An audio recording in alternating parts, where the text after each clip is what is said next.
बिस्मिल्लाहिर्रहमानिर्रहीम। Pakistani American news channel के साथ न्यूयॉर्क से कैसर मुस्तफ़ा भुट्टा। प्रोग्राम कैसर मुस्तफ़ा के साथ सच जाना। अगर साफ़ो शफाफ इंतखाबात ना हुए तो मुल्क डीरेल हो जाएगा। चेयरमैन तहरीक इंसाफ। पाकिस्तान तहरीक इंसाफ के चेयरमैन बैरिस्टर गौहर खान ने कहा है कि अगर साफ़ो शफाफ इंतखाबात ना हुए तो मुल्क डीरेल हो जाएगा। इस्लामाबाद में पार्टी रहनुमाओं के हमरा प्रेस कॉन्फ्रेंस करते हुए उनका कहना था कि इस मुल्क में सख्त इंतखाबात होने जा रहे हैं। इनके मुताबिक मुल्क का दिवालिया निकल जाएगा अगर शफाफ इंतखाबात ना करवाए गए। वाज़ेह रहे कि जुमेरात को भी बैरिस्टर गौहर ने मीडिया से गुफ्तगू करते हुए कहा था कि इलेक्शन शफाफ ना हुए तो मुईशत तबाह हो जाएगी। आज की जाने वाली प्रेस कॉन्फ्रेंस में उनका मौक़िफ़ था कि बल्ले का निशान लेने का मकसद है कि पीटीआई शफाफ इंतखाबात में हिस्सा सामने ना आ सके। बल्ला सिर्फ सियासी निशान नहीं बल्कि 70% अवाम के उमंगों का तर्जमान है। बैरिस्टर गौहर के मुताबिक कैमरे के सामने इंट्रा पार्टी इलेक्शन का मुकम्मल प्रोसेस हुआ।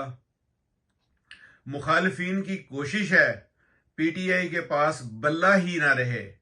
जिस तरह हमने शफाफ इलेक्शन कराए किसी ने नहीं कराए। बैरिस्टर गौहर खान का कहना था कि पीटीआई से बल्ले का निशान लिया गया तो 227 नशिस्तें किसके पास जाएंगी? सवालिया निशान।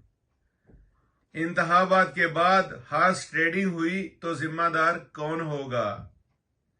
ये अपनी पार्टी में पोजीशन सिर्फ अपने रिश्तेदारों को देते हैं। उनकी राय में मुखालिफिन जानते हैं शफाफ इलेक्शन हुए तो वो हार जाएंगे। बैरिस्टर गौहर ने दीगर जमातों के सियासी रहनुमाओं पर तनकीद करते हुए कहा कि जब कोई फैसला आता है तो कानूनी रास्ता अपनाने के बजाय ये तनकीद करते हैं। ये अदालतों पर हमला आवर हो रहे हैं। उन्होंने कहा कि ये सुप्रीम कोर्ट पर भी हमला आवर हुए और हाई कोर्ट पर भी, और हम सियासी रहनुमाओं के हाई कोर्ट पर हमले की मजम्मत करते हैं। इनके मुताबिक पेशावर हाई कोर्ट के जज ने 4 घंटे तक केस सुना और मेरिट पर फैसला सुनाया। बैरिस्टर गौहर अली के मुताबिक इलेक्शन कमीशन अपनी आईनी जिम्मेदारी पूरी करे। बानी पीटीआई ही हमारे लीडर हैं। पीटीआई के इंट्रा पार्टी इलेक्शन शफाफ थे। कल से यके बाद दीगरे प्रेस कॉन्फ्रेंस करवा रहे हैं। बाप बेटी सब मिलके प्रेस कॉन्फ्रेंस करने में मसरूफ हैं। ये वो लोग हैं जो हार्स ट्रेडिंग को पसंद करते हैं। पाकिस्तानी अमेरिकन न्यूज़ चैनल को सब्सक्राइब करना ना भूलिएगा और लेटेस्ट खबरों को जानने के लिए हमारे साथ रहिएगा।